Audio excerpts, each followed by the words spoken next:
pakar kerja, mengatur produktivitas, analisis nasional dan internasional di bidang administrasi bisnis. Dalam presentasi ini, kami membahas beberapa artikel nasional dan internasional yang berkaitan dengan kinerja serta produktivitas, khususnya di bidang administrasi bisnis. Latar belakangnya itu, kinerja dan produktivitas merupakan aspek penting dalam administrasi bisnis.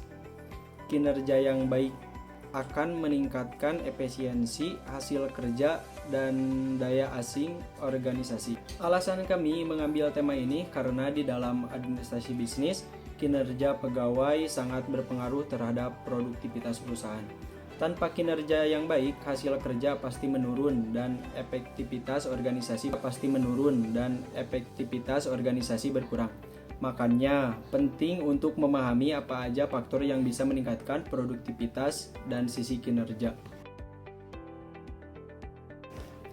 Rumusan masalah dan tujuan.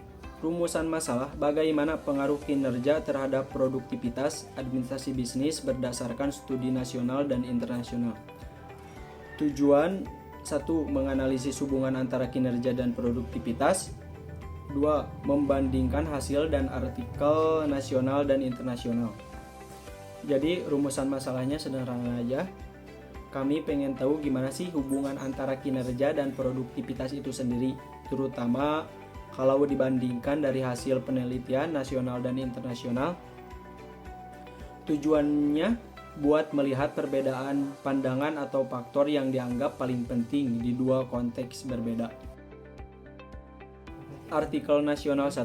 Pengaruh kinerja pegawai terhadap produktivitas administrasi bisnis, metode kuantitatif, kuesioner, dan analisis regresi sederhana. Isi motivasi dan kedisiplinan pegawai berpengaruh besar terhadap peningkatan produktivitas kerja.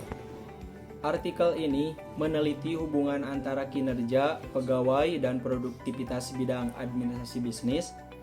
Dari hasil analisis ditemukan bahwa semakin tinggi motivasi dan kedisiplinan kerja, maka produktivitas juga meningkatkan. Manajemen yang memberikan dukungan seperti penghargaan dan lingkungan kerja positif ikut memperkuat hasil kerja pegawai.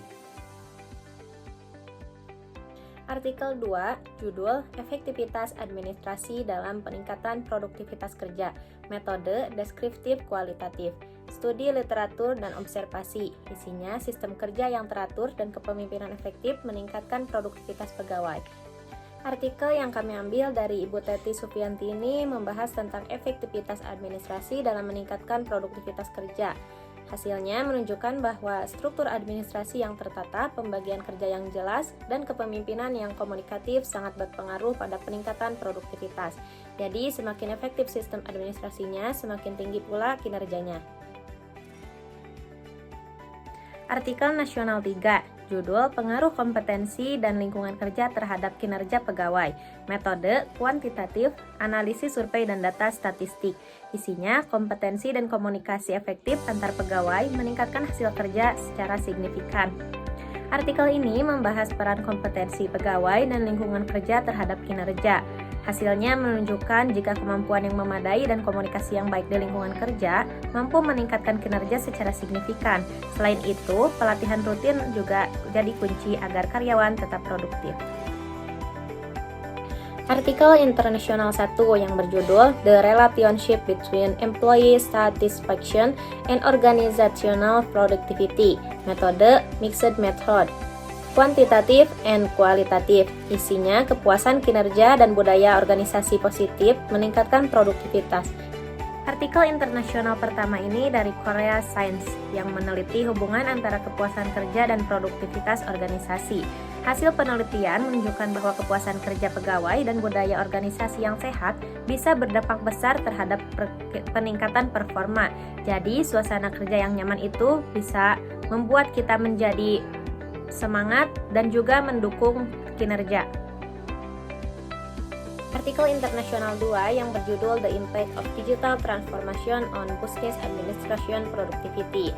Metode, studi kasus dan analisis komparatif. Isinya, penggunaan teknologi digital meningkatkan efisiensi kerja administrasi. Artikel ini membahas tentang pengaruh digitalisasi terhadap produktivitas administrasi bisnis. Hasil penelitian menunjukkan bahwa penggunaan teknologi digital mampu mempercepat proses kerja, mengurangi beban administratif, dan memperbaiki koordinasi antar bagian. Jadi, di era modern ini, teknologi itu jadi alat utama untuk membuat efisiensi administrasi. Artikel internasional ketiga berjudul Global Human Research Strategy Support Productivity Improvement, metode kualitatif, studi literatur dan wawancara manajerial. Isinya, pelatihan lintas budaya dan sistem penghargaan meningkatkan produktivitas global. Adapun sumber yang sudah kami cantumkan. Artikel ini fokus pada strategi sumber daya manusia dalam konteks global. Penelitian menemukan bahwa pelatihan lintas budaya dan pemberian penghargaan berbasis kinerja bisa mendorong produktivitas secara signifikan. Pendekatan ini menunjukkan pentingnya SDM yang adaptif dan berwawasan internasional. Analisis perbandingan nasional menekankan motivasi dan sistem kerja internasional fokus pada teknologi dan budaya organisasi. Kalau dibandingkan penelitian nasional, lebih banyak membahas faktor internal seperti motivasi, kedisiplinan, dan kompetensi. Sedangkan penelitian internasional cenderung menyoroti peran teknologi, budaya organisasi, dan manajemen global. Tapi keduanya sepakat bahwa peningkatan kinerja pasti berdampak langsung pada produktivitas. Kesimpulan. Yang pertama yaitu kinerja berhubungan langsung dengan produktivitas. Yang kedua, faktor pendukung, motivasi, kompetensi, kepemimpinan, dan teknologi. Yang ketiga yaitu budaya kerja positif memperkuat kinerja pegawai. Mungkin cukup sekian yang dapat kami sampaikan. Mohon maaf bila ada kesalahan kata. Wassalamualaikum warahmatullahi wabarakatuh.